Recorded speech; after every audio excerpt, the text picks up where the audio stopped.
According to the Center for Disease Control, approximately 4 million sports-related concussions occur annually.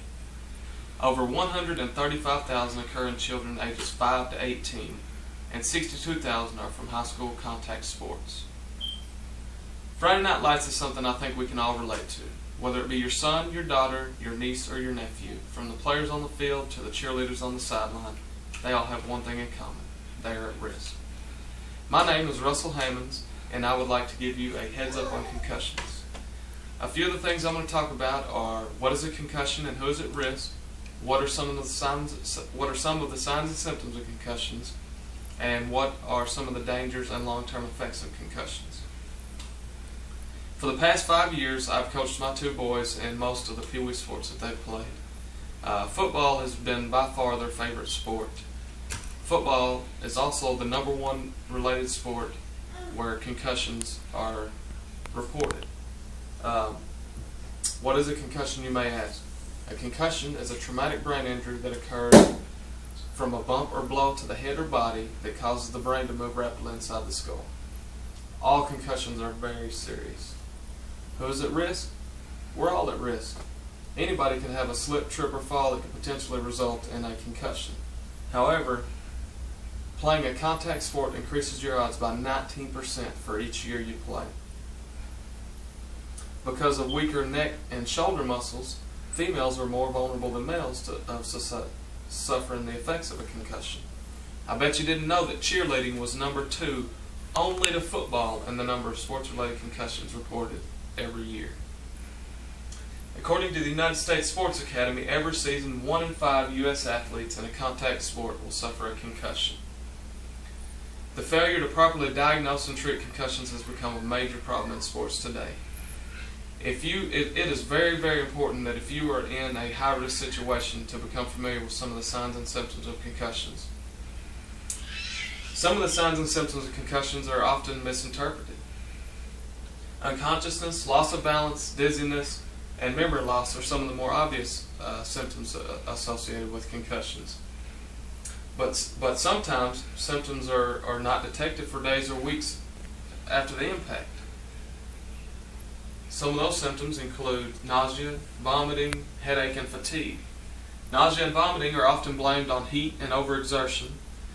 Headaches I've heard explained away as players not being used to their helmets. And fatigue is often blamed on players staying up too late, not getting enough rest, not being properly hydrated, and just not having their bodies prepared when they come to practice or games. Recently, there's been a back-to-play program incorporated for players or for coaches and trainers.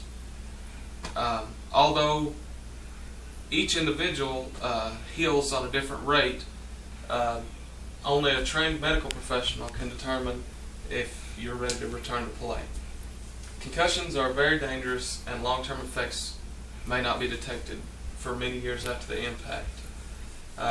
Second impact syndrome is a term that was coined in 1984, and it's when an athlete returns to play too soon after sustaining a concussion.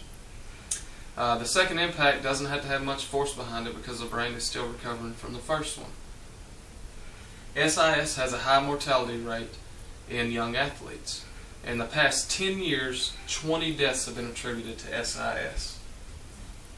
The dangers of concussions are often thought to be short-lived, but this is not true at all. Many athletes who suffer concussion will also suffer from post-concussion syndrome, or PCS. Some of the effects of PCS are mood changes, memory changes, and difficulty sleeping.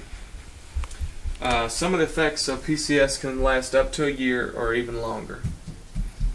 Dr. William Meehan reported that 900 former NFL players were studied. Of those, 35% showed signs of dementia compared to only 13% of the general public.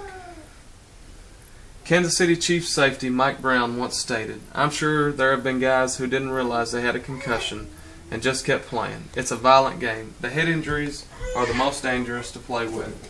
We're trained to play no matter what."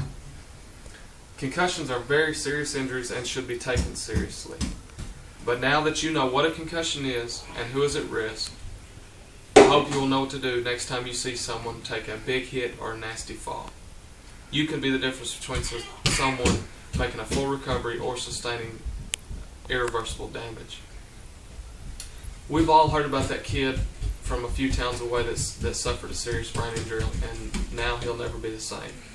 I think oftentimes we think, well, that can never happen to me or someone I know. But after a brief look at just some of the eye-opening statistics, I hope next time you'll be careful with your little athlete.